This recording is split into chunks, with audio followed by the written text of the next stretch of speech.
In moving to the questions that have been submitted, Lynn, one question came from a former foreign policy advisor to President Bill Clinton. You did address this partially in your presentation, but I'll see if you want to address it any more.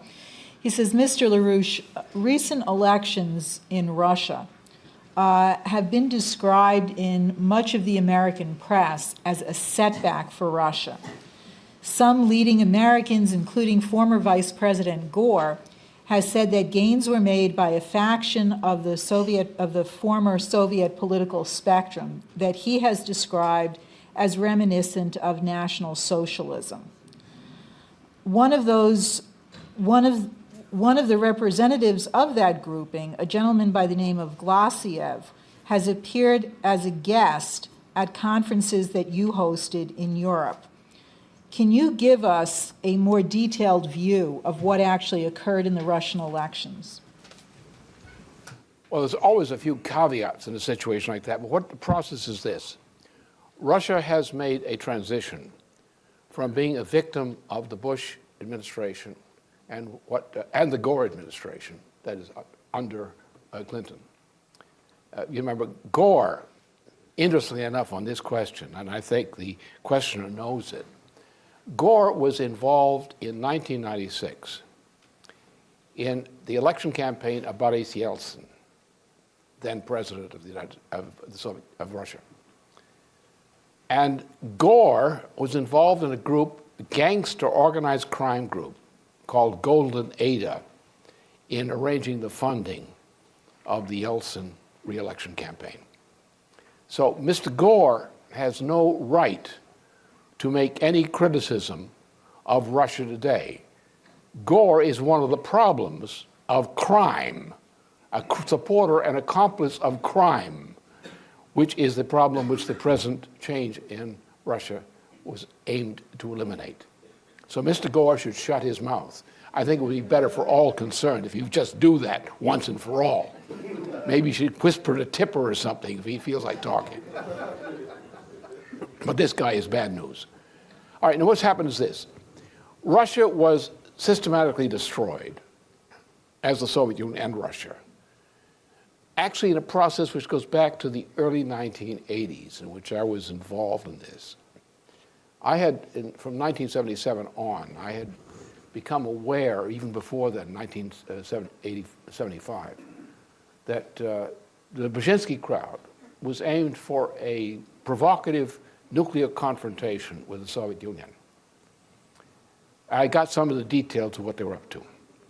And for that reason, I happened to run a candidate for president of the United States in 1976 under an improvised party called the Labor Party. It's sort of a Whig party. And I exposed the plan of the Brzezinski administration under Carter to stage that provocation.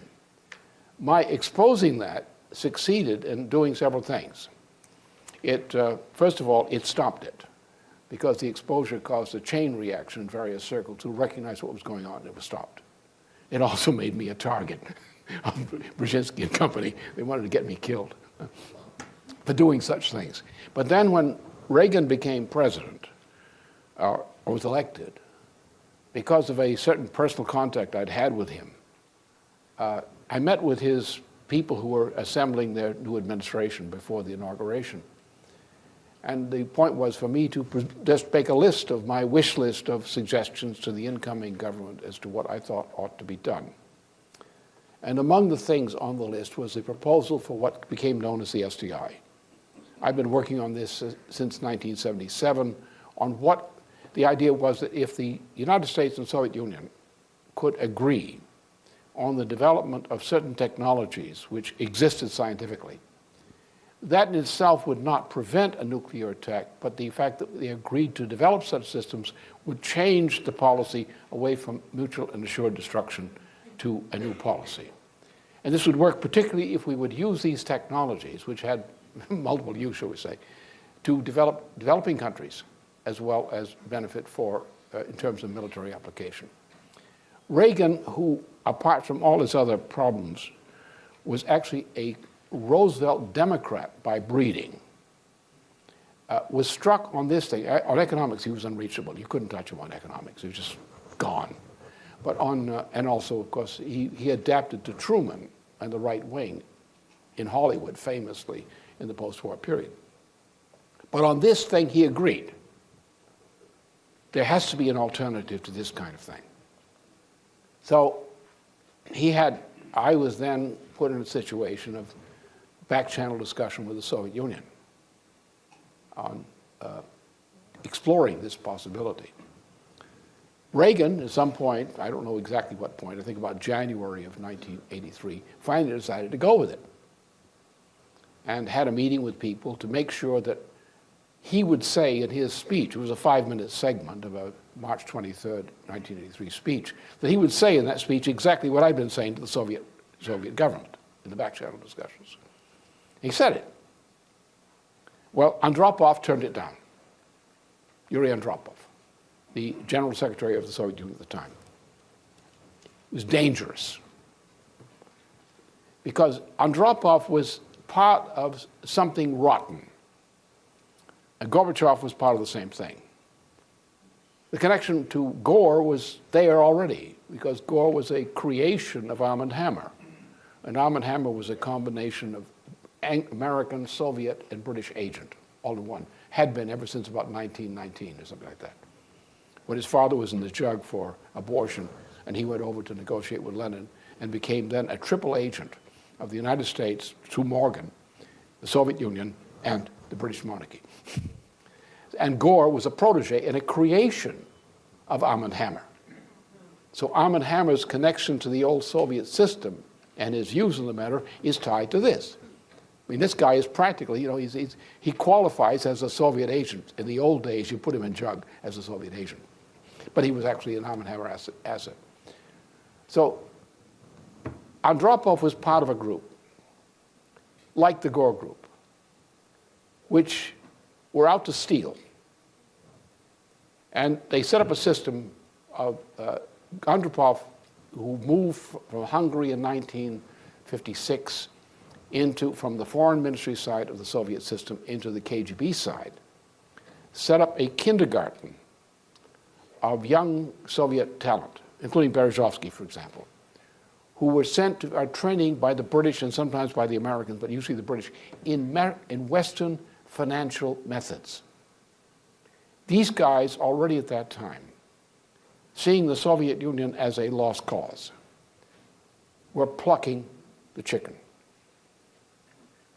And what happened is the Soviet Union went to hell step by step, especially from 1985-86 on, because it was being looted from the inside by this apparatus associated with Andropov, who in the meantime had died. When the wall fell down and the Warsaw Pact fell apart, the Soviet Union began to fall apart. What happened is a looting operation came from the British, the United States, and from inside the former Soviet apparatus of these guys who later became known as oligarchs. They were stealing from their own country and became billionaires from being proletarians to billionaires in a short period of time by looting their own country. And this has gone on as a power game up until a recent time. Russia has been a colony of the looters. But Russia is Russia. And therefore, what's come back is Russia has come back. Now, there are two Russias today. The Soviet Russia is gone. Communist Russia has gone. It is not coming back. The Communist Party is actually largely controlled by the oligarchs. So that's, I guess, like the Communist Party, U.S.A. used to be controlled by the local House of Morgan. But what Russia is today, as I know it, and I think I know it very well because of my, I was a man on a hit list of the Soviet system in 1986. And today I have many friends in Russia who know all about that, or a good deal about it. And because of my role then, I gained a certain kind of influence and respect after the Soviet Union collapsed, when they recognized who I was and what I had done. So the Russia today is essentially a Russian Orthodox Russia, not communist Russia, not Soviet Russia. The typical people I know, including people who were former heads of the KGB and similar kinds of institutions, are generally Russian Orthodox believers. And you get generally two directions. One is the Orthodox of the type from Peter the Great on, and the other is the old believers. But they're Orthodox. That's the characteristic of the institution. The central characteristic is not communism, it's not Marxism, it's the Russian Orthodox Church and what that implies. The struggle has been, especially with Putin, to try to make a transition. Remember, he is a foreign service specialist of the KGB who specialized in the Dresden-Saxony area on scientific high-tech operations, and who came up through Petrograd operation to become a significant figure in the apparatus. He's an apparatus figure. But around him are all the institutions of Russia. The institutions of Russia are generally the scientific academies, the military, and a few other institutions.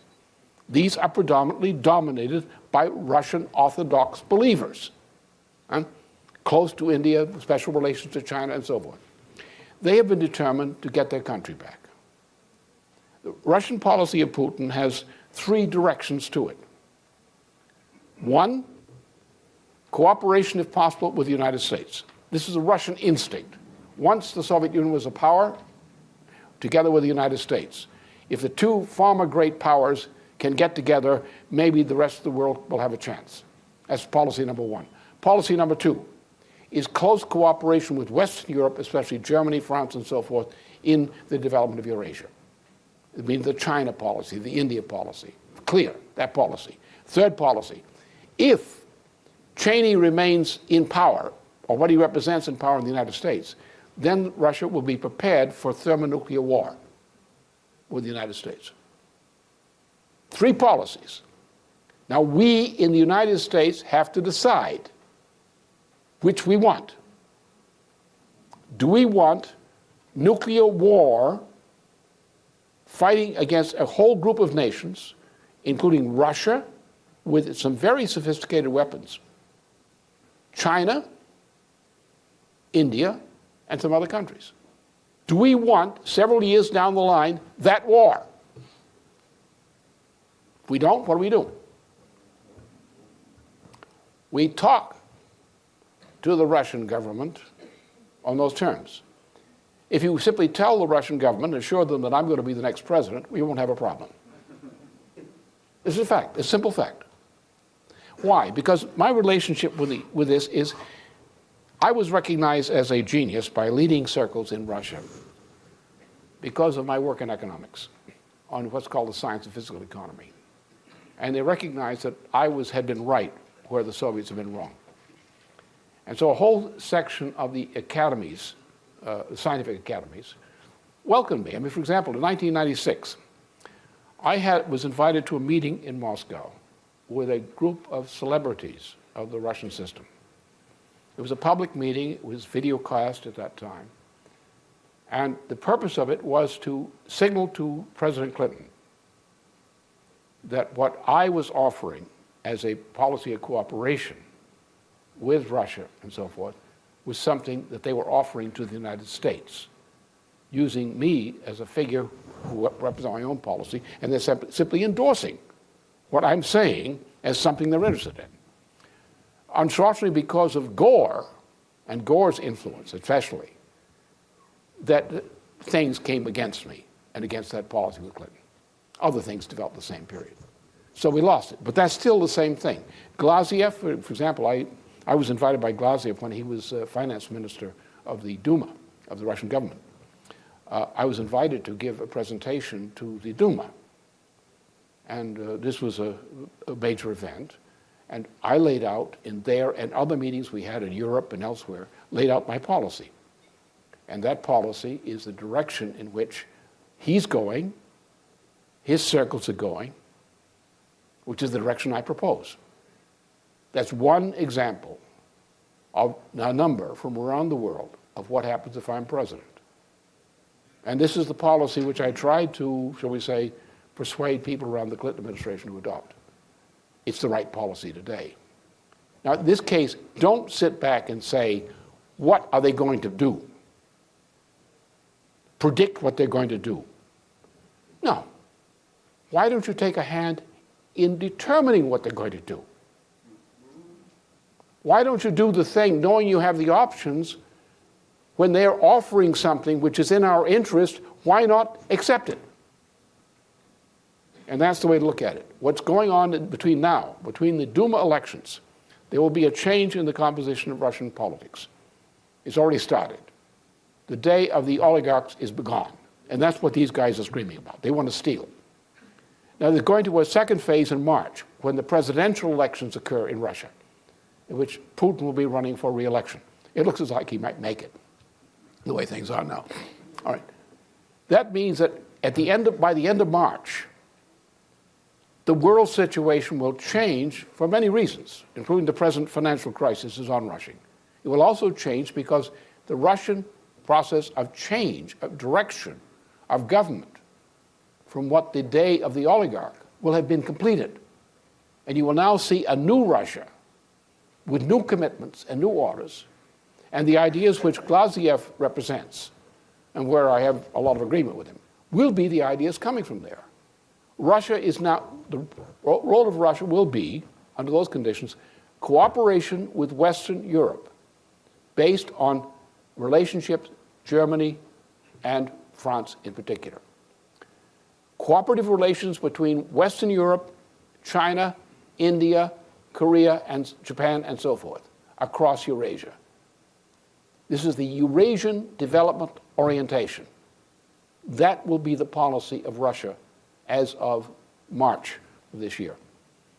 And that's my policy. Why not? That's why I've been pushing it for long enough.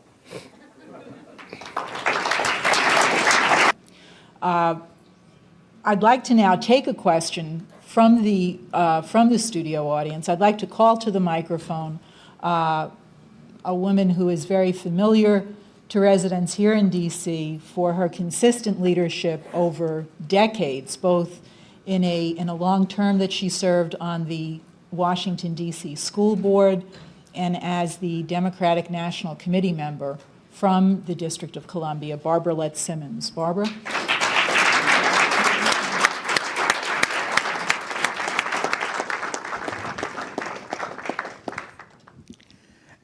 Greetings. Great speech, Mr. LaRouche. More history in that hour and a half than our students get in 12 years in school.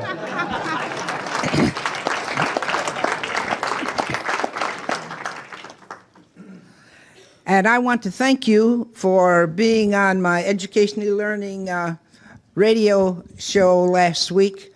I think you gave to Americans, to people in particular in D.C., some history in those 12 minutes that they hadn't received in their newspapers in the last 6 months, to say nothing of the last 3 years. My question is one that you answered on the show, and that had to do with the primary in the District of Columbia. The first primary in the 2004 election year, and we all know that the Democratic Party is resistant to change. And who knows it best is Senator Levin from the state of Michigan, who tried desperately to get some consideration of a resolution in the DNC meeting to simply revolve the first primaries so that no one state cast in concrete, such as New Hampshire and Iowa, always be the first primaries. Those two states, as any of us know looking at the demography, are not at all typical of American states in general. And why they would use these two unique ones to always be the kind of casting stone is illogical, imbecilic, and I haven't figured out why, when you've got a dumb idea, you keep perpetuating it. Anyway, Senator Levin got absolute, they wouldn't even consider it. Wasn't even up for discussion. You know, Levin is a very respected senator. And as senators go in our present Senate, we all know that he's one of the better ones. The D.C. primary has been legislated by our city government. Now, we all know that there may be some questions as to whether elected officials have any right to introduce legislation that will, in fact, bear upon a party official program. They did it, and we know that the Democratic Party, National Democratic Party, did not approve of it. I believe that it was done for the same reason that I did not cast my electoral college vote in 2000 for Mr. Gore. Because all of us as educators know there is a window, a particular window that may never open again for information and knowledge to take place. I mean, the master of that is Mr. LaRouche. And he's always seeking to fill that window when that occurs, because it occurs for different people at different times. Therefore, you have to repeat again and again the history and the information. I was trying to seize upon that brief window to educate people not only here in the district but across this country that the District of Columbia is a colony, has been, continues to fulfill all of the responsibilities of citizenship, but fails to receive the privileges of citizenship, such as having representation. Any 30 days off the boat, a person can come into America and have representation. I'm suggesting to you that no matter how long native Washingtonians, how many generations they may have been here, they still cannot receive representation. We don't have it. Now, the fascinating thing is that too frequently we have what Mr. LaRouche was saying at the climax of his speech. We don't have people with missions. And these elected officials here in D.C. that we have don't have the mission, because they then trotted over to the DNC and sat down and compromised the primary. So the primary will be held, and I think it's terribly important that people participate in that primary. That voting, we have to put this in the context of what black people in this country in particular, and all people in this country in general, know that the vote is a terribly significant weapon. And if you don't use it to the max, then you fail to use the benefit that you do have as a citizen to make your voices and your thoughts heard. The mission of the primary on January the 13th, in which Mr. LaRouche will be one of the candidates. There are only 4 others out of those 9 that will be participating, because you know what the others have decided. They've opted to ingratiate themselves with the status quo and the leadership of the DNC, rather than to take a principled stand and participate in an opportunity which is given to them to show that we aren't proud, as the greatest democracy on planet Earth, to in fact have a colony as its capital. You know, there's a great paradox. There's a great paradox there. So I would like for Mr. LaRouche to just speak briefly, if he would, on he did it on the show. I think that it's important that people know how a man with a mission feels about democracy and the kind of economy that will give us a humane and just world and who wants to start it here in America.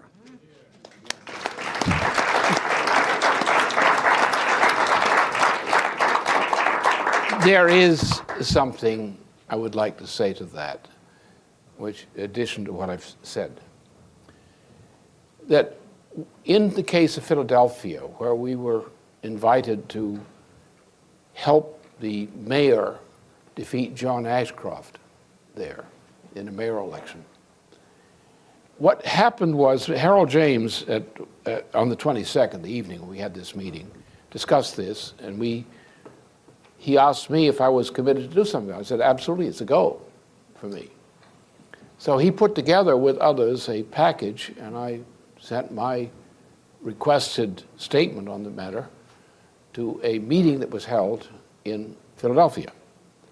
Now, the bringing together of these forces, aided by the participation of members of my youth movement, had the effect of crystallizing the situation to transform an if, no, maybe so election into a landslide victory for Mayor Street over John Ashcroft, which is a sort of a fun thing to happen, I think. It's a very good thing to happen these days. The difference is this, and it's a difference in politics, from populist politics to real politics. See, the function of politics is to get the people of a country, or at least a large number of them, to understand that they, as an individual, as an immortal person, have a stake in the future of humanity in that country. And they express this in terms of an idea. They say this idea is needed for this country at this time, or this locality at this time. And the way they go at it is not to try to get the number of votes to say yes or no, because yes and no doesn't mean anything. Many people, when they vote, they go into the voting booth and they don't know what they're going to vote for until they get in there. And they're surprised at what they did after they get out of there. So the casting of the vote is not in itself a sacred act. It's often a disgusting one when you see the result. What is important is that you organize people individually around ideas. And what you then have is a movement for ideas. The most famous case in recent history of that is Martin Luther King. Martin Luther King understood, as others in the civil rights movement in a leading position did not understand, the principle of a movement. Martin said, repeatedly and in many ways, I've been to the mountaintop. That is, they may kill me, but I've been to the mountaintop, and what we are doing will never die. Right? It was that quality of leadership which he expressed and got others to express, to echo, which represented real leadership, which created not people saying yes and no, raising their hand or not raising their hand, but a movement around an idea dedicated to a mission. And what was the mission? Was it a mission of freeing people from oppression? No, it was a higher mission. It was for the cause of humanity, the kind of world we want to live in. And the key thing here, we've got a lot of poor people in the Washington, D.C. area and around it. Very poor people. Very abused and demoralized people. Does their vote count? Well, we want their vote to count. But what should the vote be? Just a vote? Or should it be an affirmation of their humanity? Saying, hey, buddy, we're human. You've got to pay attention to us. And we are coming out as a movement, not as a bunch of voters to be polled outside the poll, but as a movement to move in and let them know we're there. We are a movement. We are no longer going to be stepped on. We are a movement. And that's what we need in politics in this country today. We need a sense of mission. And you've got to, the test of your ability to do something with this country is to go to the poorest people in the country, the one with the least, the have-nots. And if you cannot make them a movement, you have not touched the heart of the country. And what we want is we want a real mob scene, not a violent scene, but a real mob scene, where you get a heaving of a movement coming out of a part of a city, a heaving of a movement which will not be suppressed. And this movement gets out there and heaves on election day. It moves in on the polls.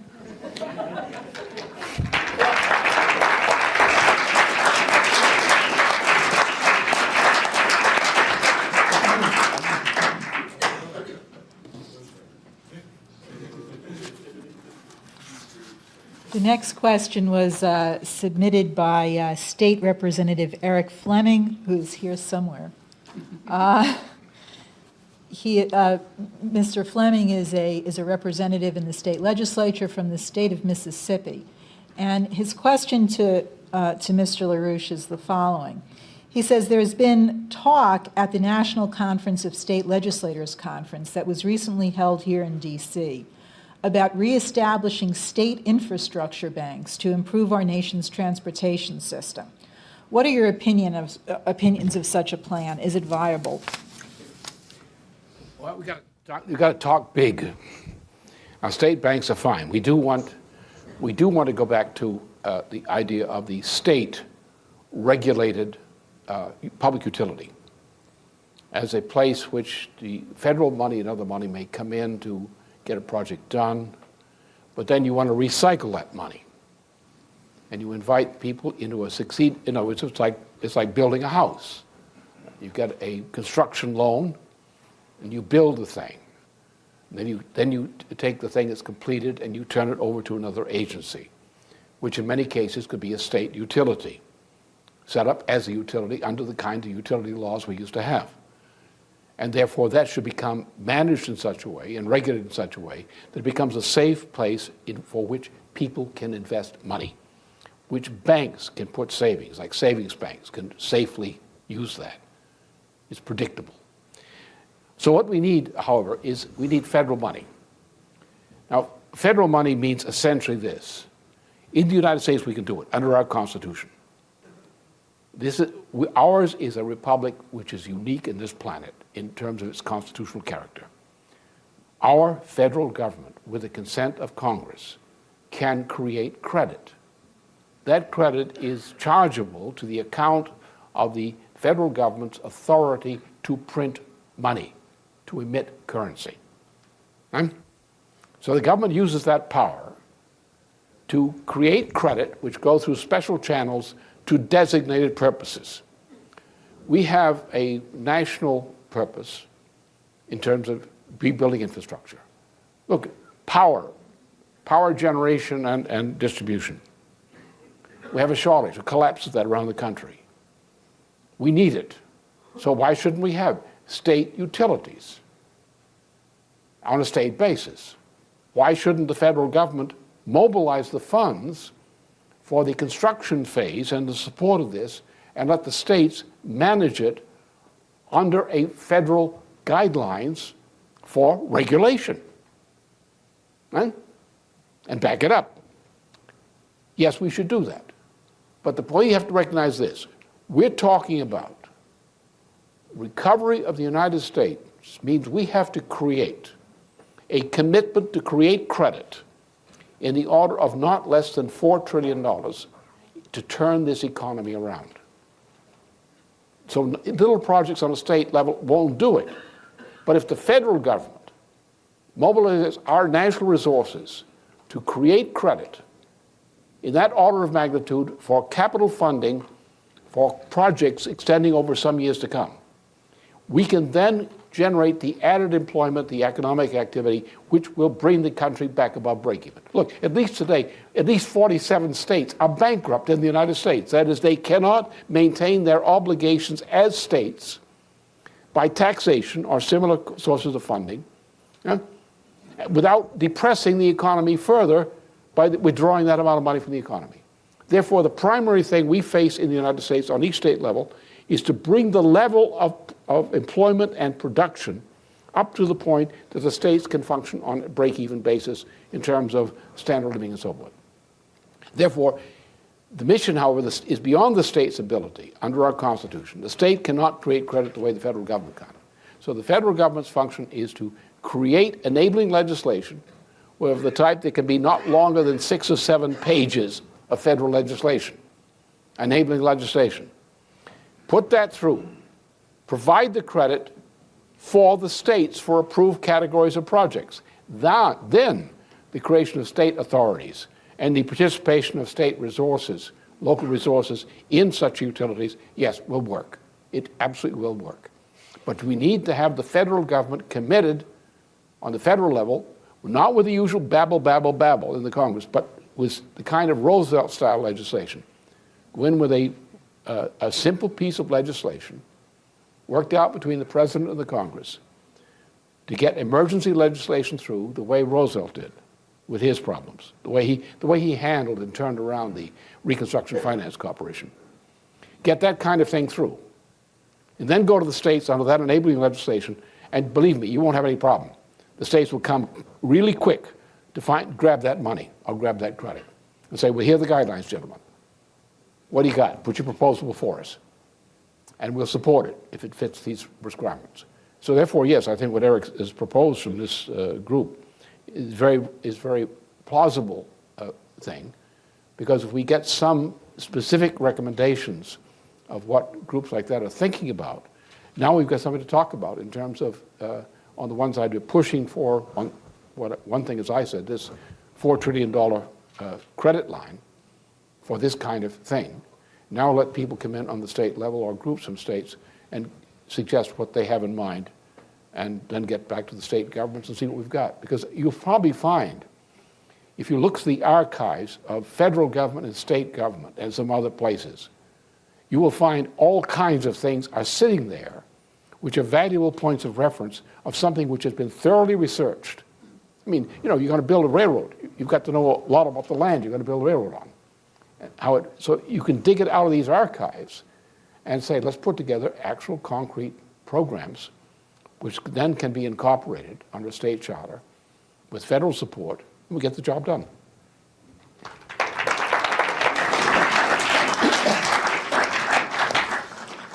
The next question is from the audience here. It's from former representative from Detroit, Michigan, Lamar Lemons. Let me just say the number of questions that we have gotten regarding health care or the lack of health care in the United States has been overwhelming. And there probably is no single topic that is covered as much in the questions that we've gotten, including in something that is something of a surprise to me, including in questions from young people who find themselves largely uninsured and without access to health care. Representative Lemons, why don't you ask the question yourself? And many of the, first of all, I want to thank you for coming to Detroit. We really enjoyed you, the elected precinct delegates and Democratic leaders who were fortunate enough to hear and receive your message. In the inner cities, many of the hospitals are inundated with people who are uninsured or are underinsured through a underfunded Medicaid system. And I was wondering, in those areas, how do we address those areas when they have 90% Medicaid or unfunded or uninsured persons? And the second part of the question was what is your plan for the substance abuse or controlled substance abuse and of alcohol in throughout the United States, and particularly in the urban areas as well, and also for the crime element that's associated. In general, what is your urban agenda? and also the Depression era, the Depression level unemployment that we suffer in many of our inner cities and in some rural areas throughout this country. Thank you. Well, the practical answer, of course, is that we're now in an election campaign. We've got the Bush administration still around our neck. Right? We know what the reaction is going to be. We know the gutlessness which has been shown by the Congress. And we only have two options before us for making the kinds of changes which your questions imply.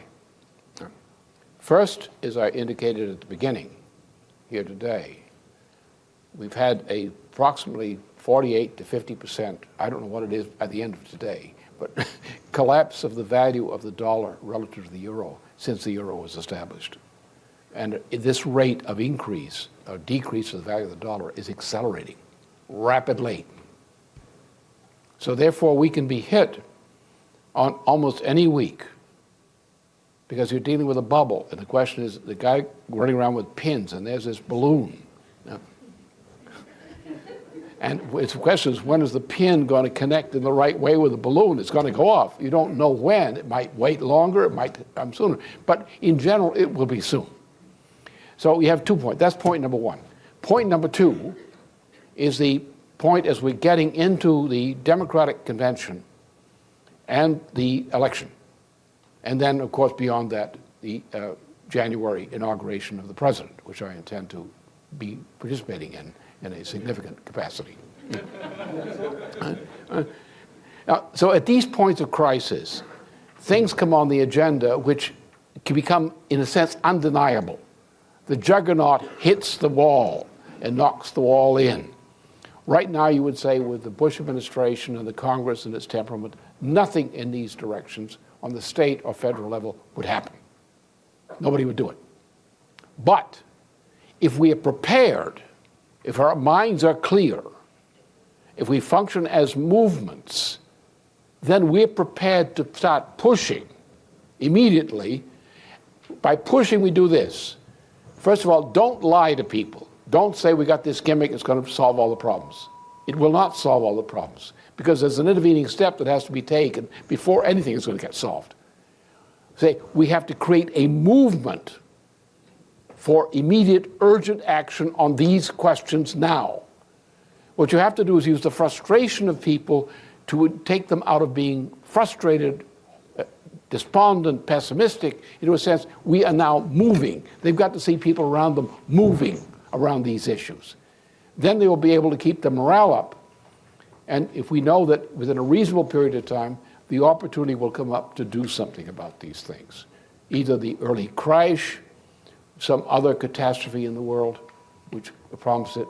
For example, if Cheney were to leave office unwillingly,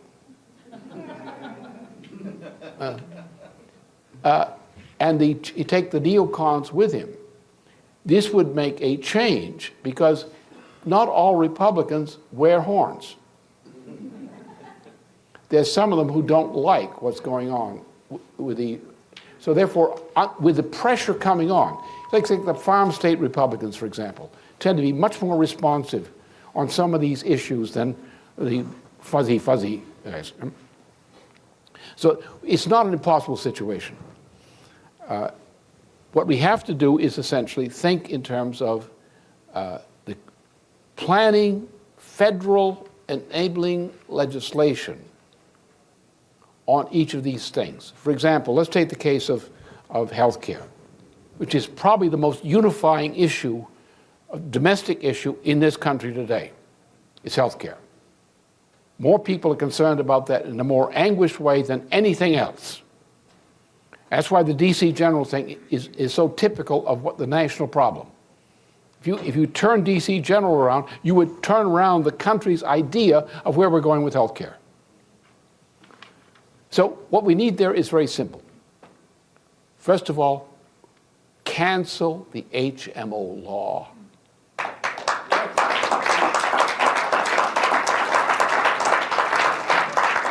Restore Hill-Burton.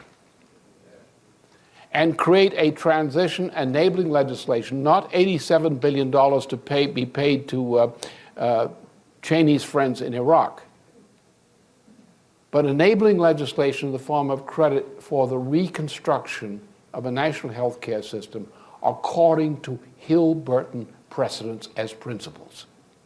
That means that everybody is cared for.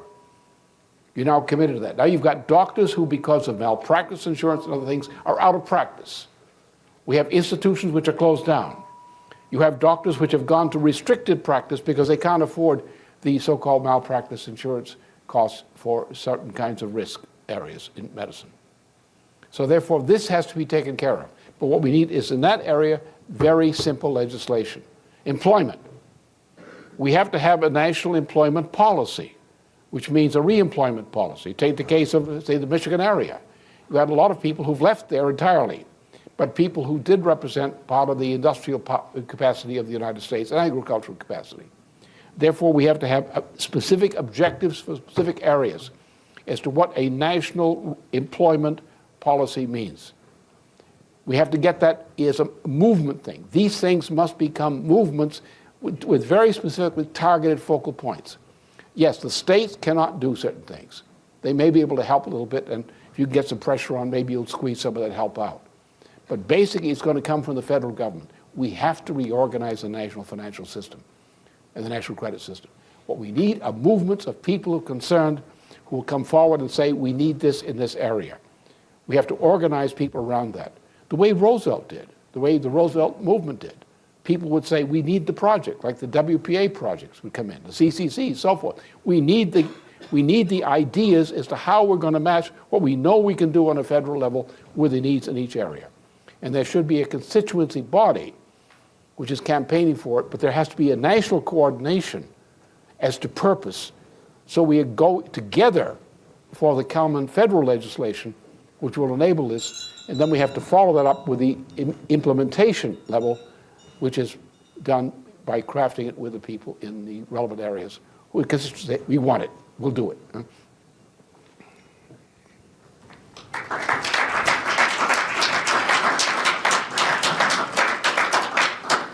The next question, Lynn, is from Samira Khatib, who is a journalist with Al Majid newspaper in Amman, Jordan.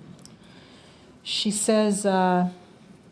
LaRouche, how did it happen that even though Arabs were never anti-USA, never waged wars against the USA, or anything of the sort, that Arabs today find themselves and their land in military confrontation with the United States, both in Palestine and in Iraq?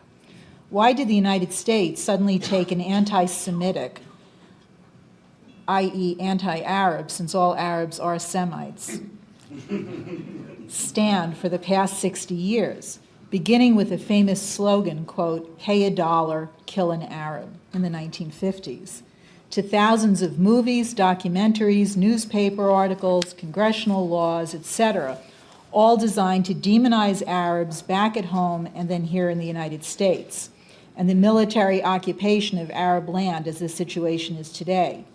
How can Arabs and decent Americans get out of this demonic cycle of endless death and destruction? Again, this is a historical question. Once you understand the history of the problem, then the answer becomes clear.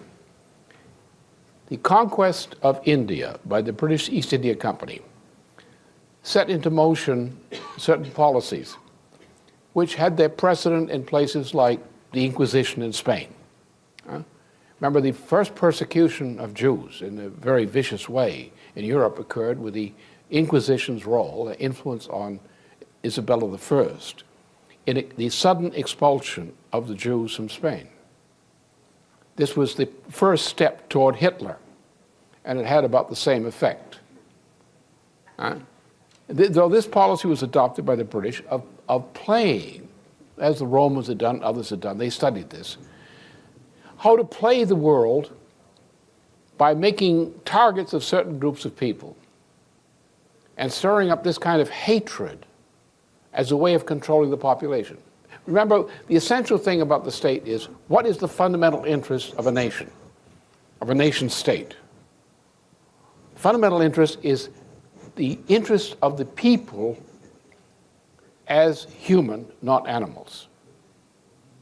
The struggle to treat all people as persons, as distinct from and superior to animals, by virtue of the fact that we are capable of making discoveries which can be transmitted over successive generations, which gives humanity a kind of immortality that no animal has. And therefore, the protection and encouragement of that thing that distinguishes man from the beast is the fundamental political interest of any kind of civilized society. A society which is freed from the legacy of times when people were treated as in large human cattle, either to be hunted down and shot like wild cattle or to be herded and culled in due time as other kinds of kept cattle. Right? So what you do then is, if you can get the one person to deny the humanity of another,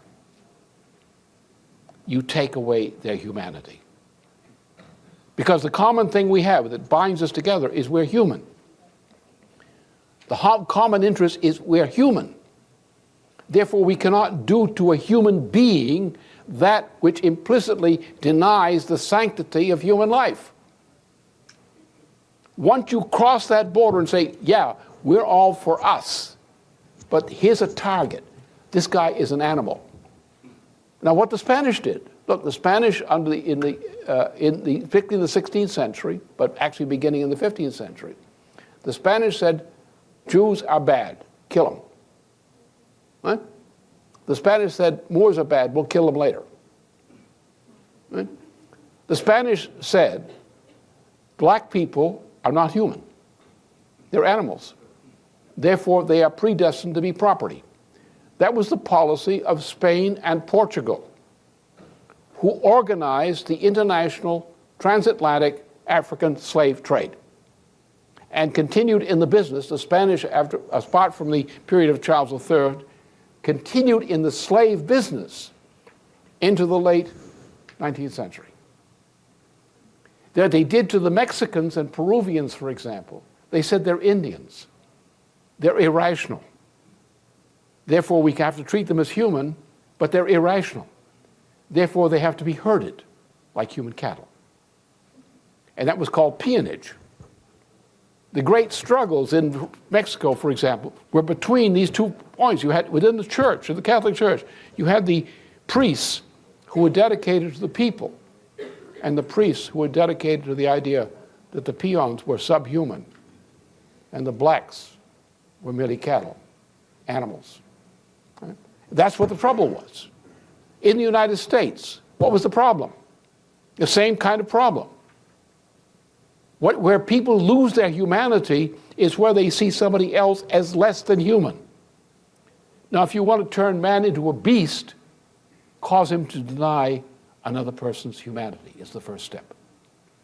Now, what this fellow did, or this group of fellows, who organized this operation against Arabs, was to say Islam is bad. Why is it bad? Because we choose to make it a target. Why did Hitler kill all those Jews? That was the reason. The reason was a Nietzschean reason. To commit a crime so horrible that nobody would believe it was possible, and therefore to terrorize the human race into submission. Joseph de Maistre was one of the people who created Napoleon Bonaparte, laid down this concept of the executioner.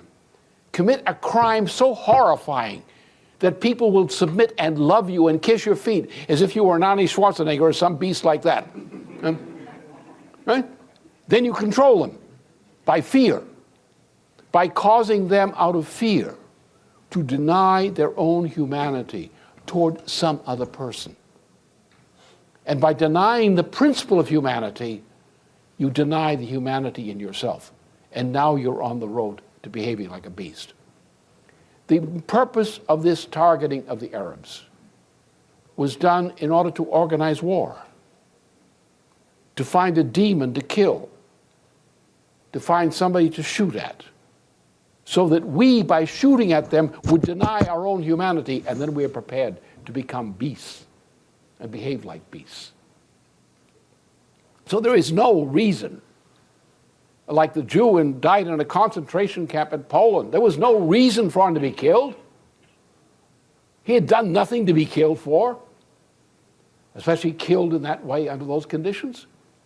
Why was he killed? Because the executioner required a victim to impress the audience. And Hitler tried to create a crime so great that Germany and Europe could never go back to what had been before, because it was afraid to go back, having killed all those Jews. Therefore, he would control the population by this monstrous act. And that is what Bernard Lewis and Brzezinski and Cheney all represent. That's what the neocons represent. That's what Sharon represents. They are beasts. They are fascists, all of them, in the real sense of fascist. That's what they are. And once you understand that, then you say, what's the cure? The cure is to affirm humanity. The cure is what the purpose of all valid religious belief is, that man contains immortality which distinguishes man from the beasts. Is to affirm that by action of love toward humanity. Love toward humanity, toward others who need the love, is the cure of beastliness in oneself. And that's why nobody should be president of the United States who doesn't love the people.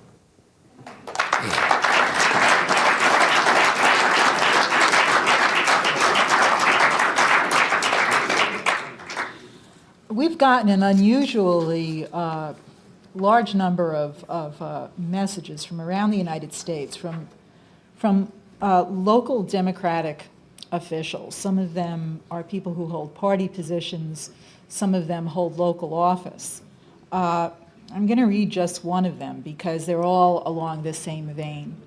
Dear Mr. LaRouche, I just want you to know that I have written to the Democratic National Committee, and for the first time in my life, I've told them that I cannot and will not support them or any other Democratic candidate unless they at least recognize you and your platform as part of the process of this presidential election.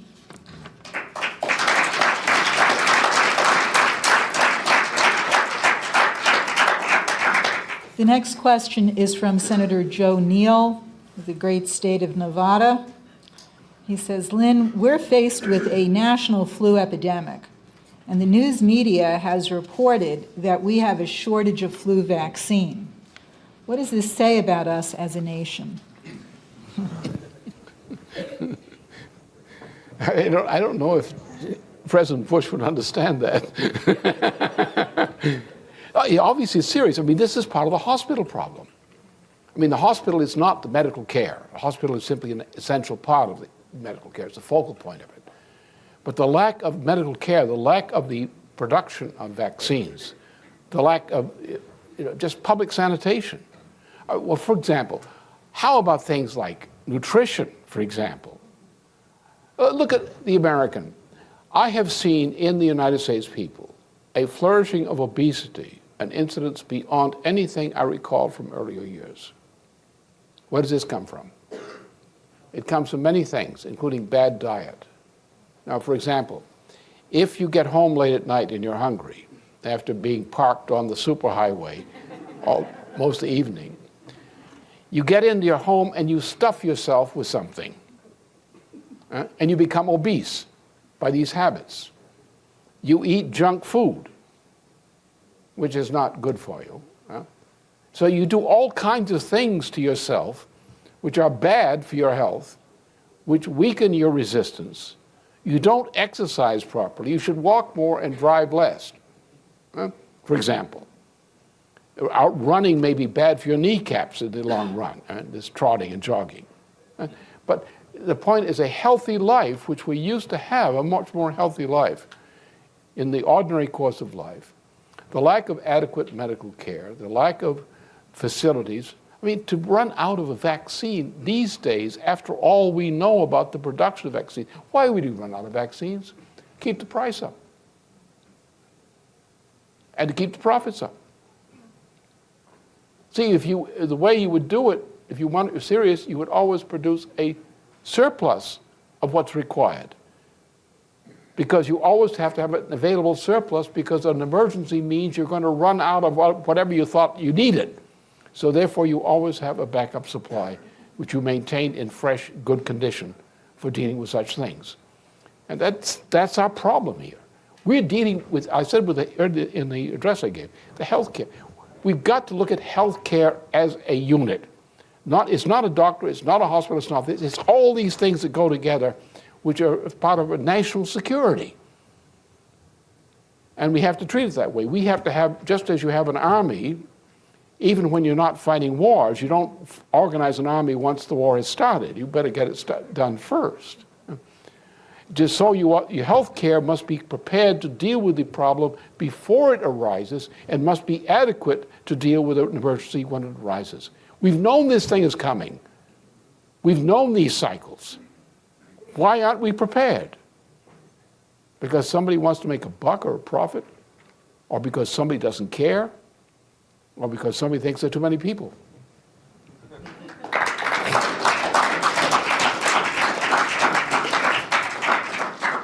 We have a question from the audience from Reverend Cleveland Sparrow. Reverend Sparrow, you want to come up to the microphone? It's good to see you, by the way.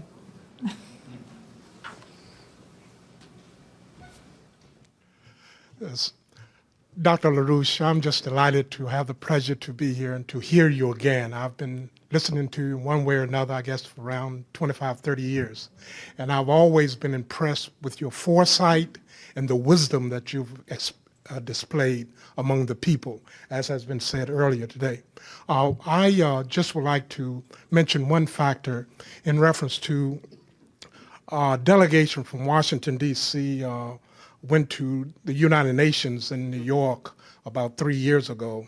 And what we found out was that the people had been, in reference to the United Nations, had not informed them of the fact that the people in Washington, D.C.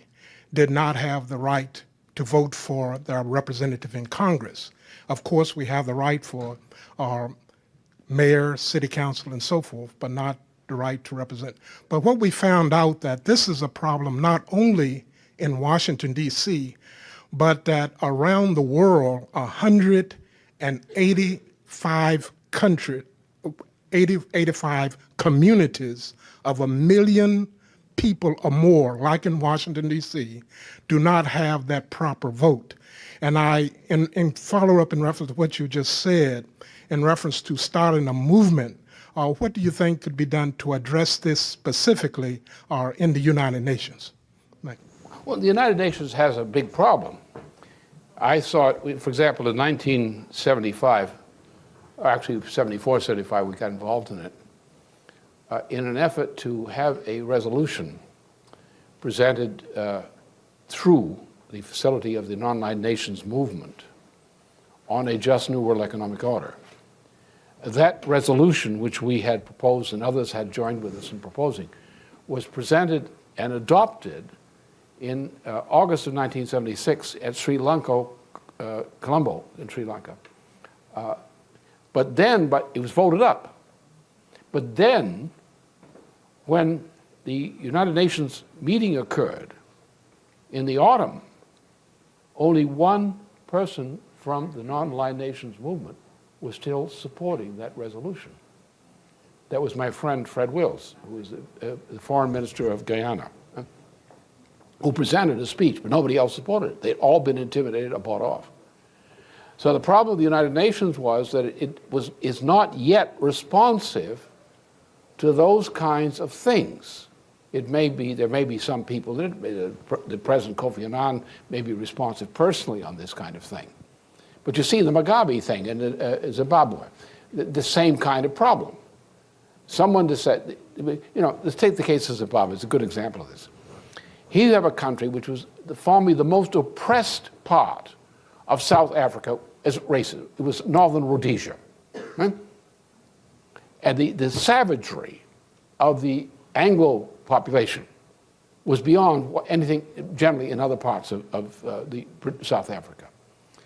That the British have intervened heavily to support those interests, including British interests as such, in the country against the country on the question of land and so forth.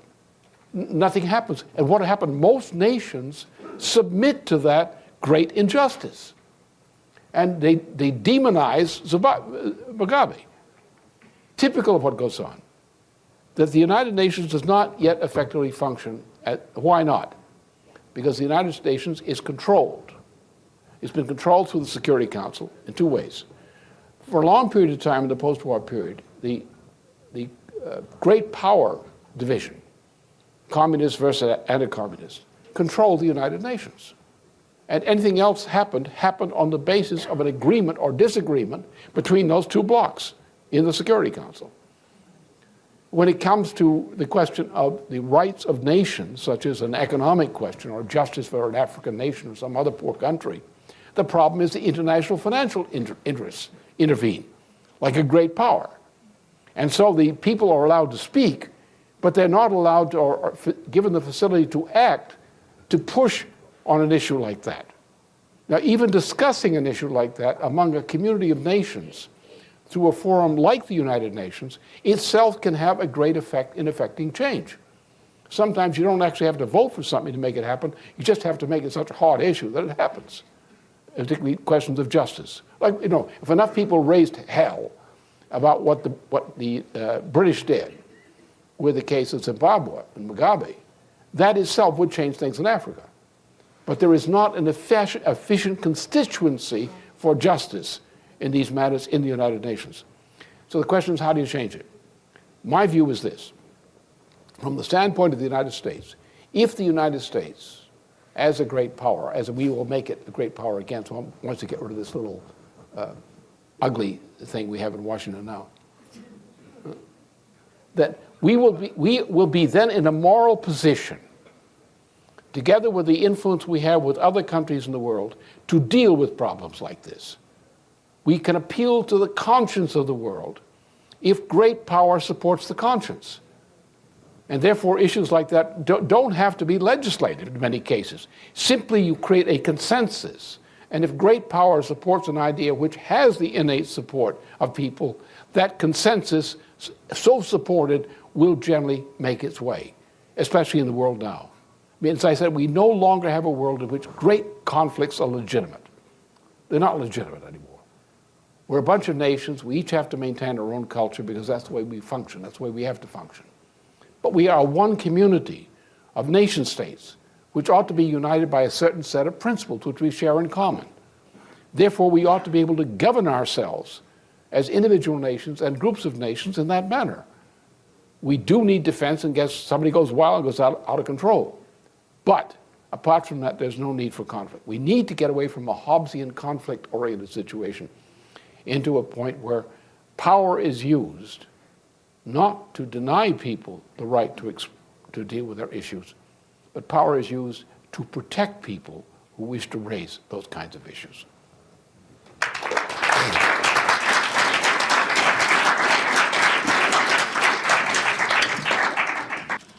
At this time, I am going to turn the podium over to two of the leaders of the youth movement, of the LaRouche youth movement here in Washington, who will entertain a series of questions from both people gathered here and questions that are coming in from satellite meetings that are taking place in Paris, in Mexico, in California, in Michigan, and in various other locations around the United States.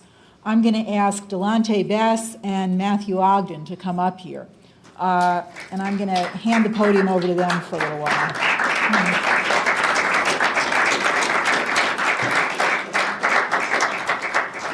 You can start by asking your own question.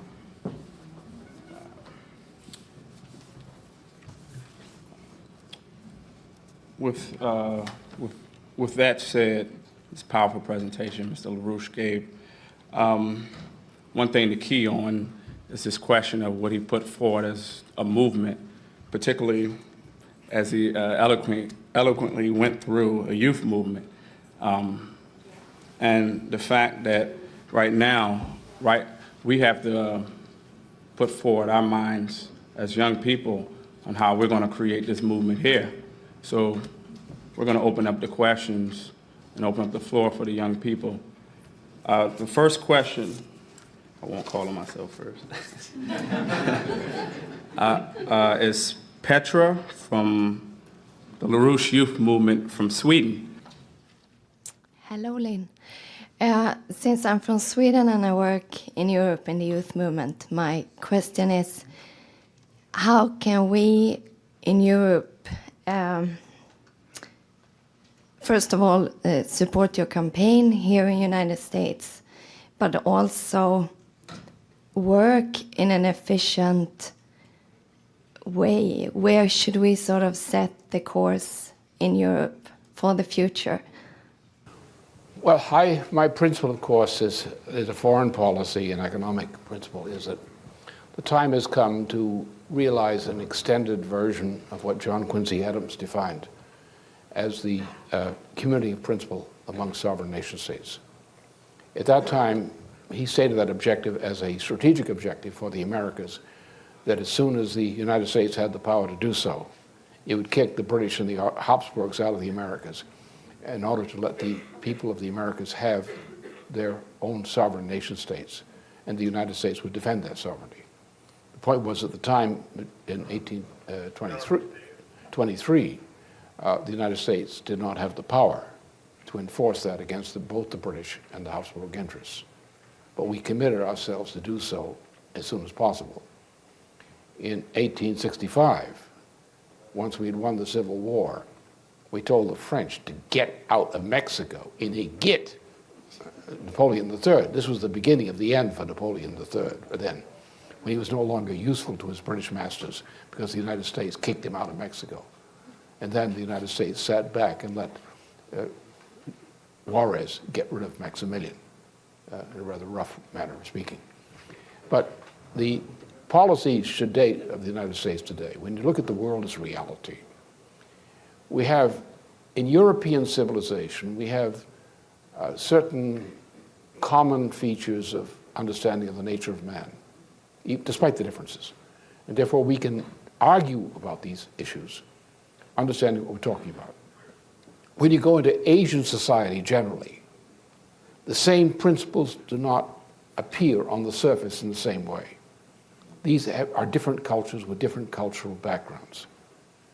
But nonetheless, there's no reason that we should not be able, by understanding these problems, and we call this the great ecumenical problem, or the ecumenical cultural problem of the planet, there's no reason we shouldn't be able to form a community of principle among nations as sovereign nations.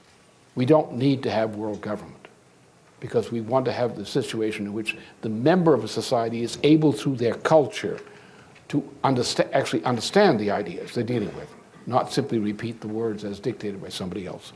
And so therefore, in the youth movement internationally, I think the focal point should probably be just exactly that. The idea of a community of sovereign nation states, a recognition of the distinction between European civilization, as it's globally extended today, and the fact that Asian cultures in particular are different. The fact that African cultures, which in large degree are European, but are also not.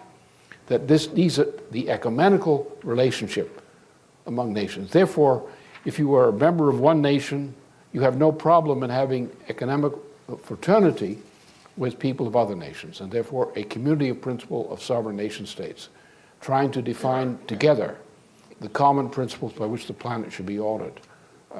I think it's a point of reference. It's no question of conflict, of national interest conflict in that approach. That's what I recommend.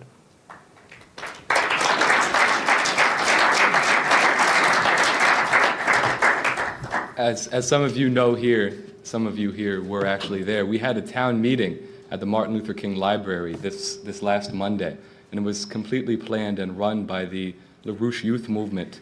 So one thing I want to say is I want to invite everybody to the next meeting we're having. It's going to, tentatively, the date is set for December 22nd. I think we're trying to get the Martin Luther King Library again. But everybody here should come, should bring your friends, bring your family. You should tell your preachers, tell your pastors that you want the LaRouche Youth Movement to come into your churches on Sunday to make an announcement about the town meeting. So you should come to that. There'll be more information on that after the webcast. The next question we have is from a student named Sebastian. He says he's 22 years old and he's from Frankfurt, which he calls the oligarch capital of Germany. And he's sitting there with his 3 friends watching the webcast. And his question says, referring to Plato, I remember him mentioning the importance of proper education.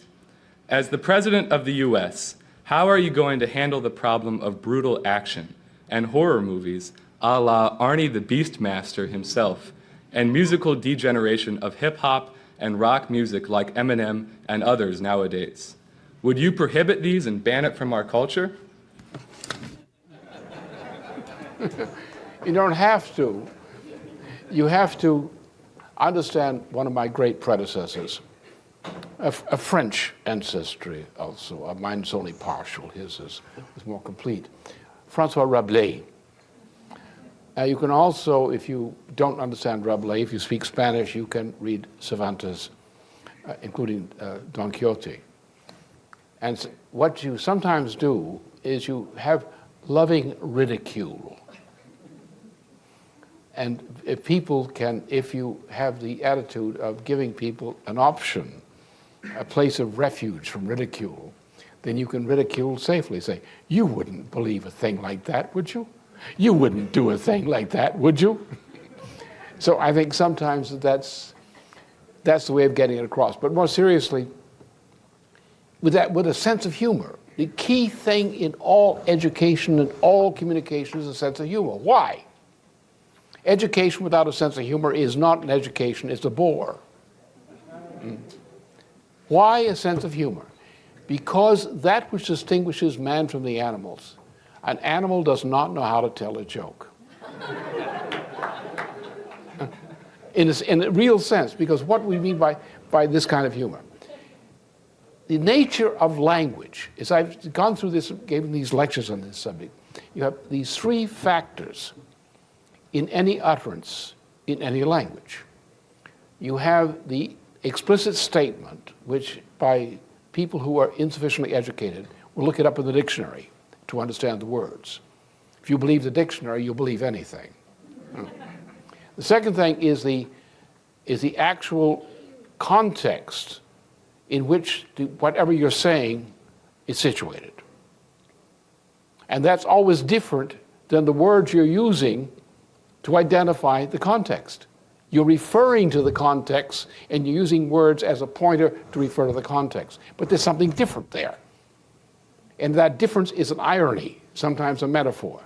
Then thirdly, if you come into a situation, and 3 or 4 people come into the same situation, but from different parts of the world, from different cultural parts of the world, then you have, they may agree on the words, in a sense of a dictionary grammatical sense. They may agree that they're pointing to the same experience, but they're looking at it from the standpoint of a different culture. Therefore, you will have a difference in the way they see it, the way they understand what the words signify. This is also irony. Now, irony comes across, when you make an explicit statement, it comes across as an element of surprise. Right? And that element of surprise is the essence of humor. The element of irony is the essence of humor. And humor is a product of a sense of irony. So therefore, when you're dealing with these kinds of things, as any able pedagogue does, you should proceed from a sense of irony, a sense of the ridiculous. You think about the sheep of Panurge. You say, there goes the Democratic National Committee. Things like that, right? And so that's the way you deal with it, is you have such creatures as D'Alembert and Euler and Lagrange. Explicit. but it's also irony. And there's the funny side of this thing. First of all, it points in the first sense to the fact that what we see with our senses is not reality, because there's a governing reality called a universal physical principle, which is not detectable by the senses. The effect is detectable, but not the thing itself. But you can prove it exists. Yeah? That's irony number one. Yeah? Then, the second irony, that what Gauss is saying is similar to what was said before Euclid by the Pythagoreans on the principles of construction, the principle of powers, of physical power in physics. Here we are. Here we are at the beginning, the end of the 18th century. And we're plunged back into the 5th century BC for an idea. Now, we are connected to that. Again, irony. And thus, the most serious things in scientific work and politics involve things which involve irony. And the solution, the discovery of a solution to an apparently insoluble problem is always by exploring these ironies, to finding out the hidden meaning that is not obvious, is not literal, is not on the surface. When people see the funny side of what they take seriously, they're able to cope with it.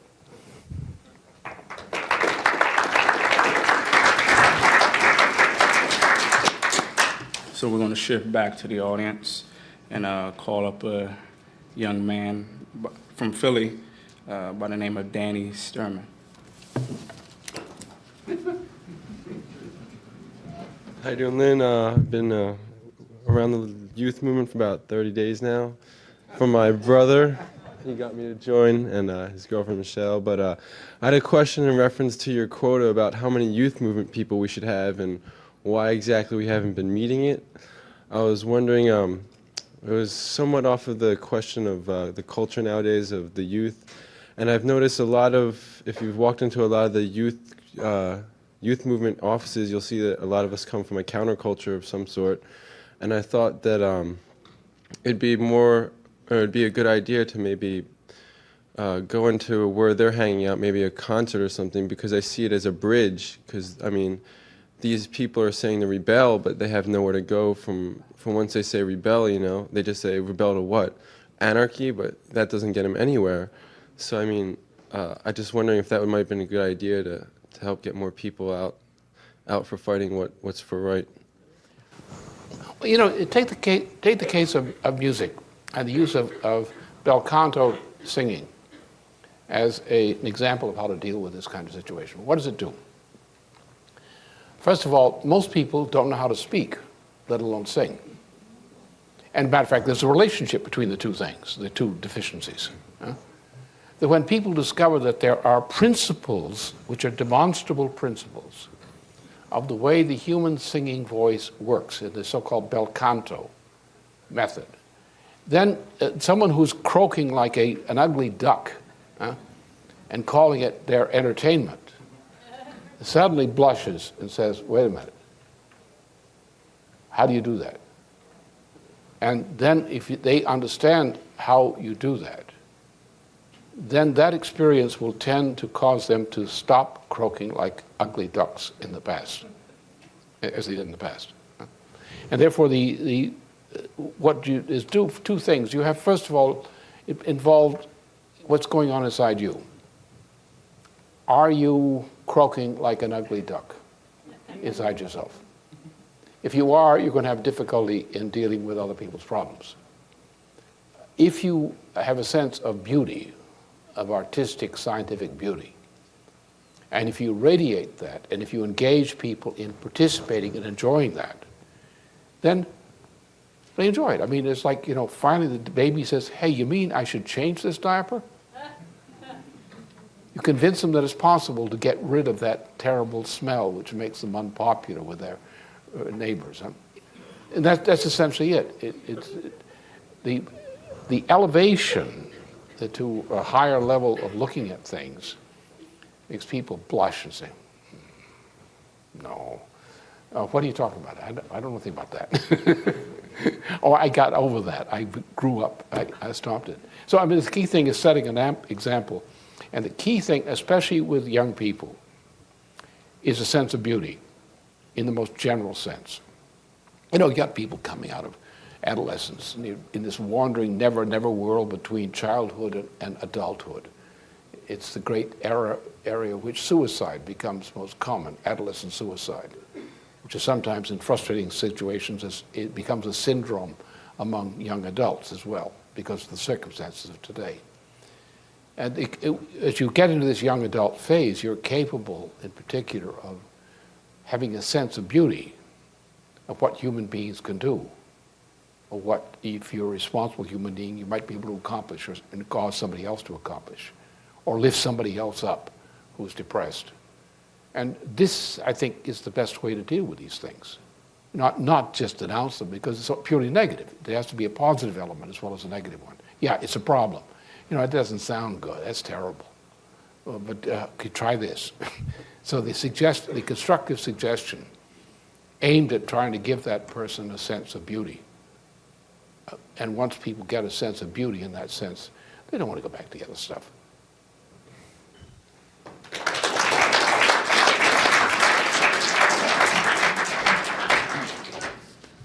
So one of the characteristics of the youth movement, and this is why I think we can win, is optimism. And here's a really optimistic question. This is from Ali from Los Angeles. He says, Lynn, I would like you to help uplift the population to see what we are fighting for by giving us examples of how you see the world situation being within 1 hour, besides healthcare, 1 year, 10 and 100 years of a LaRouche presidency. For example, I would like to know if we can turn Africa into one of the best centers for medical research and an advanced partner of a global space project. Thank you. Ali from Los Angeles. Well, as a matter of fact, that's precisely what's been done in the past with great movements, that kind of thing, always, is mission orientation. You pick the feasible, seemingly impossible. In other words, don't say to people, well, you're only at this level, therefore you can only do this. What you do is you try to give people a long-range challenge, which is within their capability, but it's a real stretch. And they're committed to that as a mission. For example, let's take the case of the exploration of the moon. How did man get to the moon? Now, this is a long story. It goes way back. And you can go through the exercises which show you how you use eclipses and the experience of eclipses to estimate from Earth the relative distance and size of the bodies of the sun and moon and Earth itself. How did Eratosthenes, for example, measure the circumference of the Earth? From 2 holes in the Earth. One near the famous NASA dam and the other up in Alexandria. One was a deep well, and by these measurements was able to estimate the circumference of the Earth with a not very nice precision. Look at the Great Pyramids, this kind of thing. So these, in the history of mankind, are great projects where the seemingly impossible is mastered. Like how do you, as a little groundling, estimate, as Thales or others did, what the relationship was between the sun and the moon and the Earth by these eclipses and similar kinds of things. How'd you do that? So reaching the impossible from standing on Earth, and you now begin to understand the universe around you on a grand scale that you cannot touch, but you can affect. And then the going to the moon, the process that led to the going to the moon, the exploration. And this produced a great movement on Earth for good. So if you take Africa and say, let's take the worst part of Africa, the worst aspect of it, can we bring a project in which is so inspiring and yet feasible that the mere doing of it, the mere reaching for it, will uplift people and cause them to transform their own circumstances and situate themselves as an important part of humanity in general. People who are at the bottom of life, the bottom of humanity, have a yearning to somehow represent also the best. to escape from the feeling of being the last ditch, to reaching the summit first. It means freedom. It means an escape from the curse that hung around your neck, the curse of oppression. Yeah, sure. Something for Africa like that? Absolutely. Absolutely.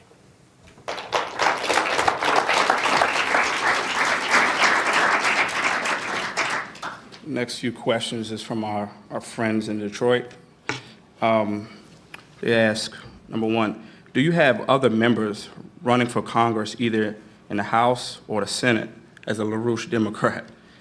The second question, how do you plan to repair the damage done to our foreign relations, particularly with the members of the European Union and the Middle Eastern nations? Second one is easy. Elect me president. It'll fix it right away. It's true, absolutely true.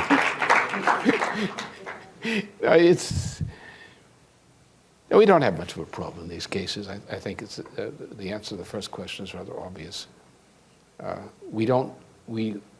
Anyone who joins us with a program is part of the movement. You see, we're the Democratic Party inside the Democratic Party. We're the real Democratic Party on the inside. And what we are in the process of doing, as is typified by some of the things that are going on represented here today, there is a Democratic Party here. There are people who are or have been elected officials on the Democratic slate. They're here. They're around the country on this webcast right now. Right? They exist. We are a party. We are the insiders of the Democratic Party.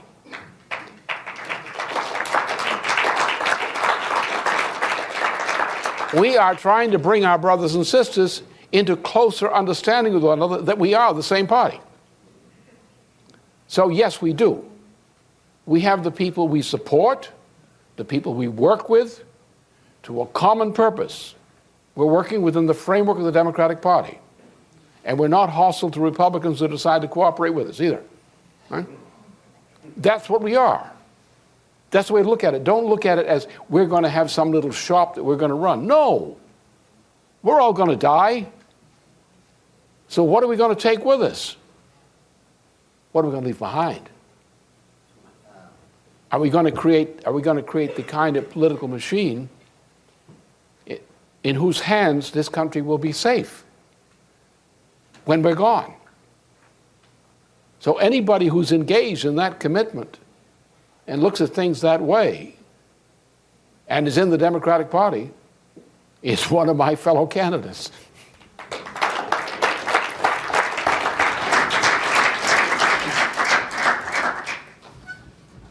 So the next question comes from the Movimiento de Juventud LaRouchista. I can't speak Spanish very well, but I remember a little bit in order to translate, since I don't see my friend Emiliano out in the audience. It says, this is a question for the future President of the United States. My rough translation is, what will be the eventual reactions on the part of the neo-Nazis of Dick Cheney when we secure a victory for Lyndon LaRouche in the primaries of Washington, D.C., which is the central focus of all the offices around the world? I have some information recently that Mr. Cheney would like to kill me. The subject does come up in our circles. Now, the point is, by making the kind of change we're talking about, you change the dynamic.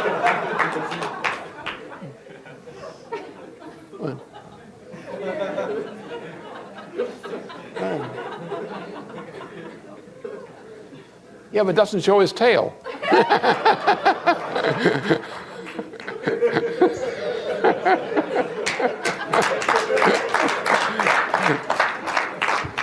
That's right. Well, he's so unhappy.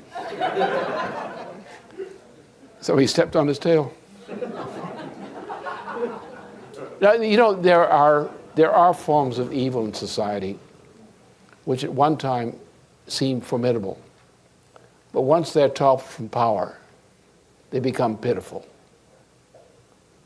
And if we do our job, if we get the United States out of this mess, if we get the world out of this mess that's in now, and on the pathway towards safety, the other types, they'll run the other way, at least for the time being. They may go back in a ditch someplace and snarl and plot and plan, but they really are not going to be much of the landscape. They'll be dangerous, they're nasty, they're the criminal element in society. But I don't have any fear of them. Why should I fear them? Don't worry about it.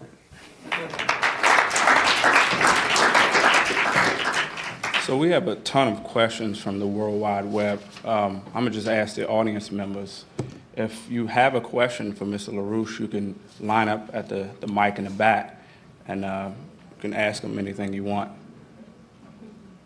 So the next question is from Zachary Jones from the Baltimore and newly rebuilt D.C. office. Hello, Mr. LaRouche. President LaRouche. It will be. I guess my question is, what are we going to do to change the curriculum of this education system that we have in America? It needs to be changed. Oh, okay. Simple. Look, we're doing it. We're doing it. Problem is to get, first you have to get a class size situation.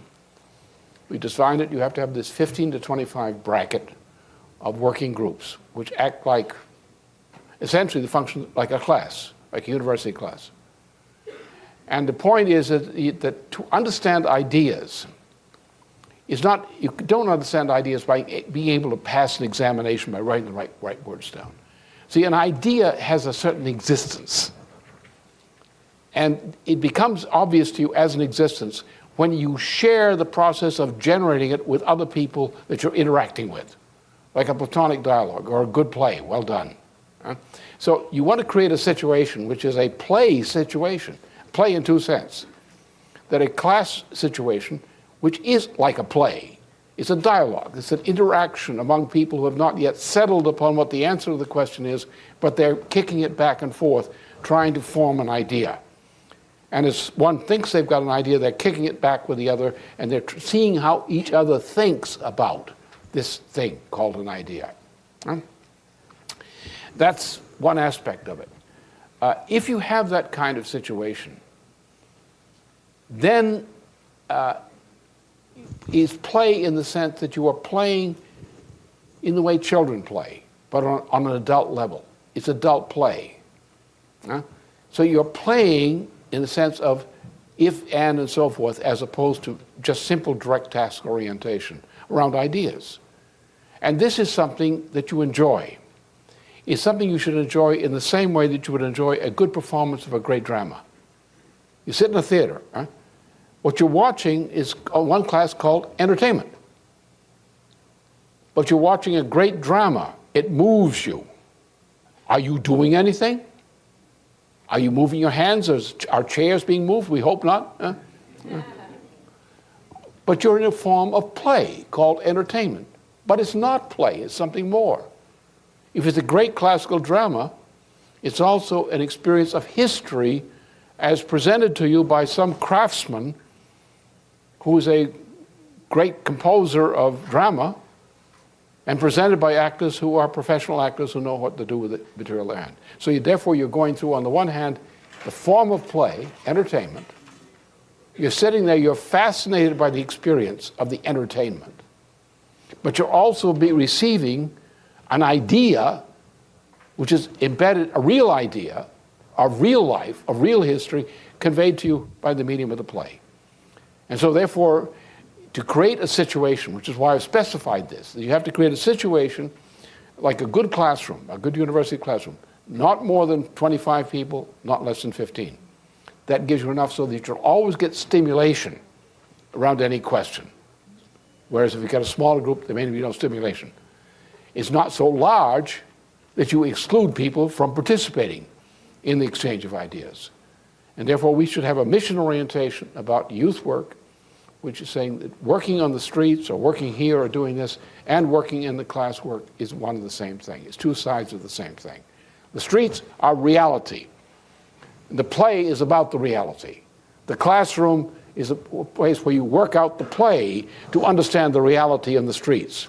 The classroom is a place you return from the streets to the classroom to relive the experience you had in the streets, right? That's the way it works. That's why the youth movement in this form has greater potential per capita than any other form.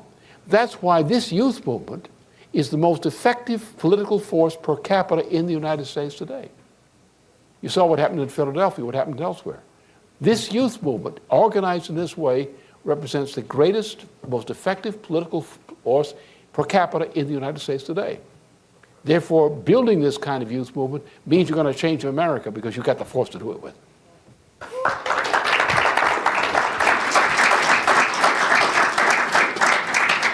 Okay, so the next question is from a young man by the name of Randy Kim. He's originally from the Philadelphia office, but he's bringing this question from Frankfurt, Germany.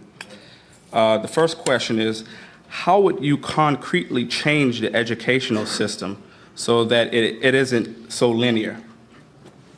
The second question is, you said that the supposed 6 or 7% increase in the United States productivity was a lie. How do you know that it was a lie about the government? Thank you, Mr. LaRouche. Well, you look at the actual figures. The way you do it is very simply. You start with physical reality. Number of jobs, for example. But physical reality, standard of living, physical standard of living. For example, real proportions. What percentile of your income is required to maintain a place of residence? What's the change in that ratio? What's the quality of the food you got relative to the time you had to spend to earn the money to get it? This sort of thing. How much do you have to travel? Time, a certain distance. Do you travel more? Well, in other words, what does a traffic jam cost you? It costs you time, doesn't it? It costs you grief. You may kill your wife as a result of it, or something like that. So anyway, physical realities are the way you measure these things. And you measure in terms of per capita values. You look at the quality, for example, power. How reliable is your power? What's it cost you as a percent of life expenditure? These things. What about the number of jobs? How about the number of people unemployed? For example, one of the fakery is they drop people from the labor force. They sort of drop them from the labor force, and they disappear. We have well over 10% unemployment in the United States. This has been increasing. Look at the number of workplaces that have been lost. Look at the diminishing number of Americans who are employed in industry. Look at the number of people who have been dropped from the labor force statistically. These kinds of things. Look at the constriction in the medical care available to you based on your income. That is, if your income is not increased, can you still get from that income the same kind of medical care you could get a year ago or 2 years ago? These are the things which are critical. Physical things. See, money is an instrument of policy. It is not an intrinsic value. Money has there is no natural value for money. Money is a convenience properly created by governments to facilitate individual interactions of an economic nature, presumably, except in gambling. So therefore, you should measure things from a standpoint of the physical reality and measure money by its value in physical terms. What has happened is, for example, they have this thing called the hedonic calculus, something which was invented technically by a fellow called Jeremy Bentham, and in such writings as his Principles of Morals and Legislation. He was a most immoral man in Britain of that century. Therefore, he taught the principles of morals.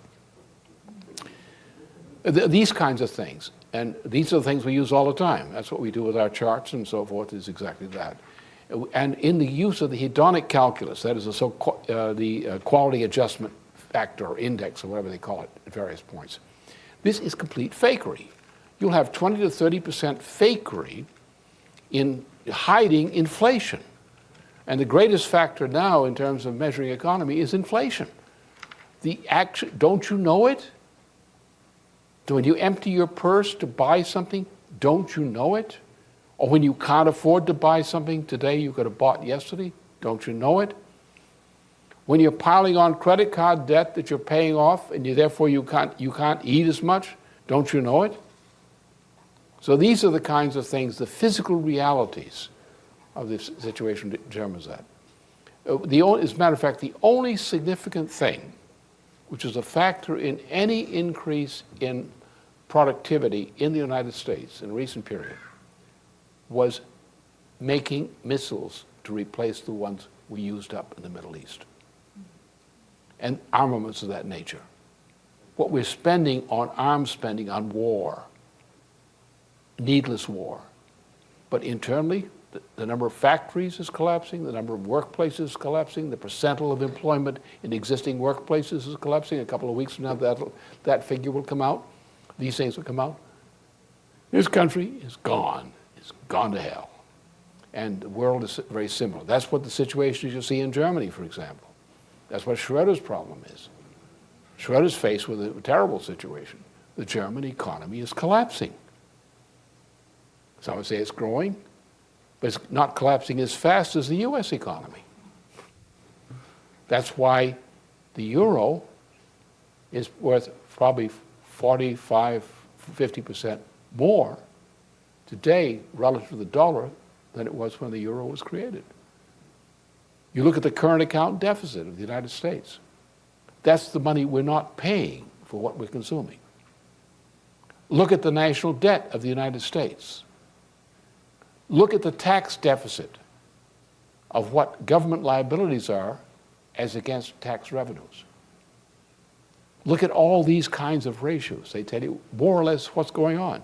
You don't have to know exactly what the figure is, but you do have to know the proportions. And the way to do it is think in terms of proportions, physical proportions. Well, no, I hear the economy is going up. It is, yeah? What's your experience? We'll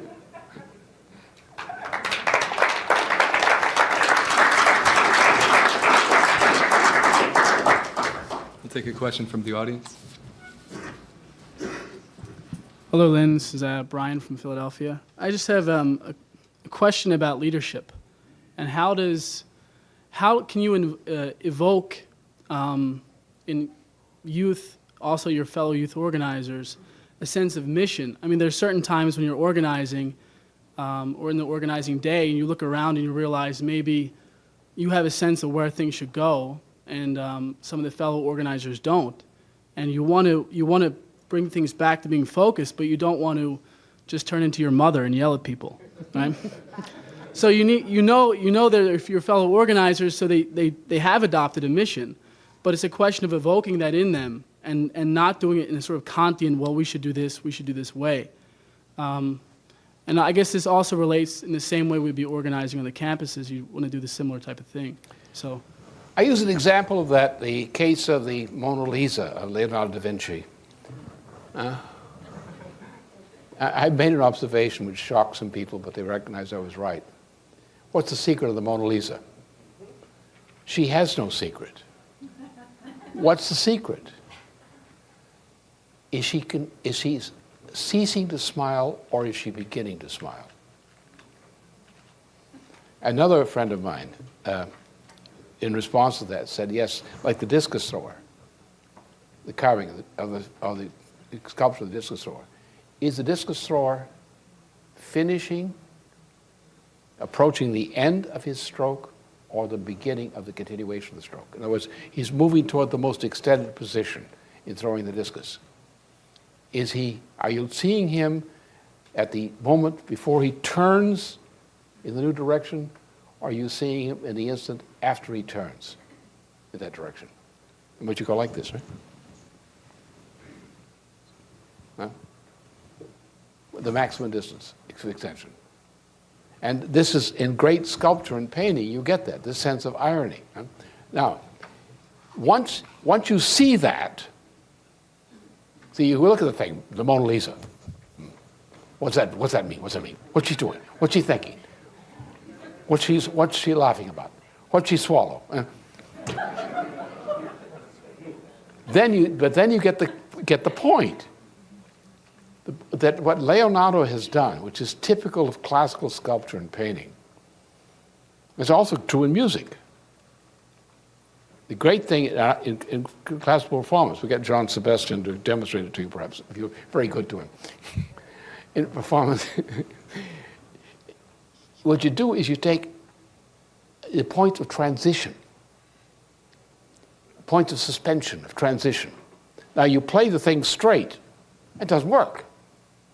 But if you play it in a certain way, you define a point of transition, an ambiguity between two different states of the composition. So at that point, you are vacillating between coming from and going to.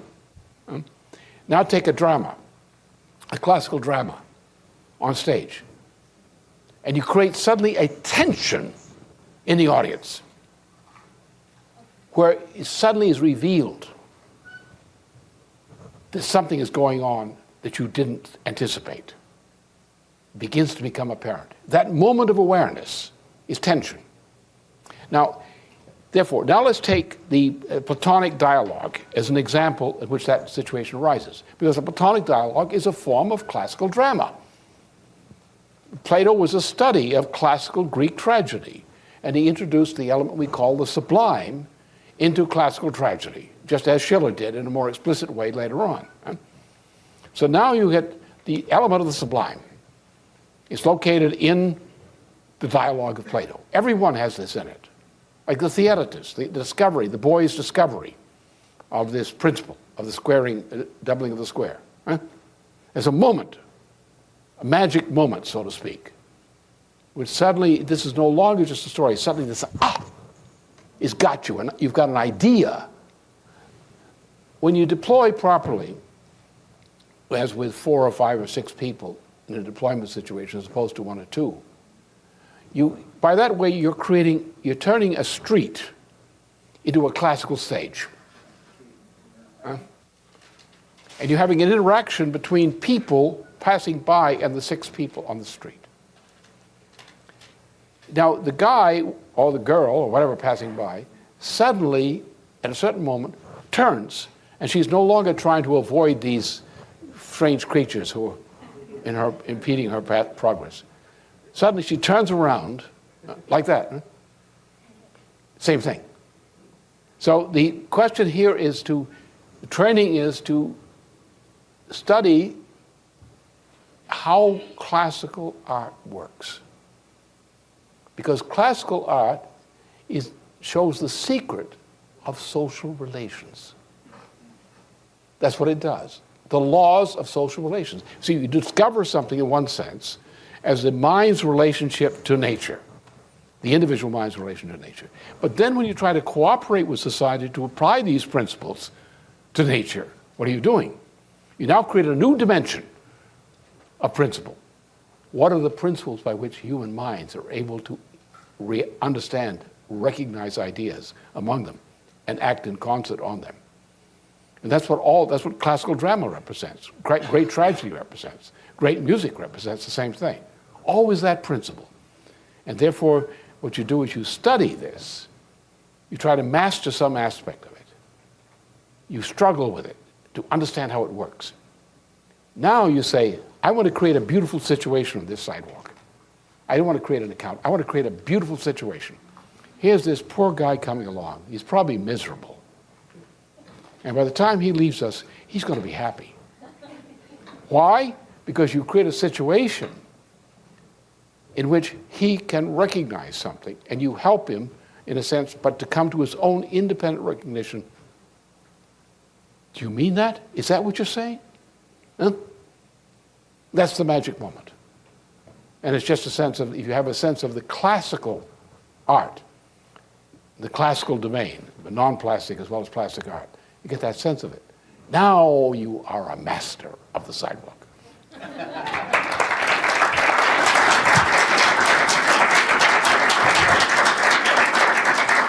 So we only have time for one more question, which I'm going to let Debbie Freeman ask. But I want to make sure that all the young people that are here listening and everybody else, that's all the other young people that are listening from all over the world, people should realize how exciting it is that the next month we have is going to change the course of world history. We have the chance to change the course of world history going up into the DC primaries on January 13th. And we're really lucky. All the college students here are very lucky because this 1 month happens to land exactly on your Christmas break. So in the tradition of Martin Luther King's Mississippi Freedom Summer and of Eugene McCarthy's 1968 presidential campaign, I would invite everybody. Everybody is welcome. All the young people from around the world are welcome to come to Washington, D.C. and join our movement. And, you know, what better thing to do besides working at Blockbuster to make money during the day and then go home and get drunk at night? What better thing to do than to actually spend your Christmas break this year changing the course of world history? So,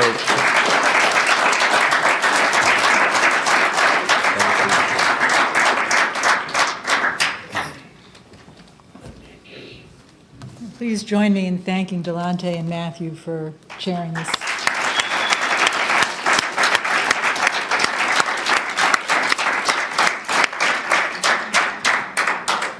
Lynn, the last question comes from a Democratic consultant. And I'm going to ask it because he challenged me and said I wouldn't ask it. Okay. I actually think I may have been profiled. I'm not sure. Okay.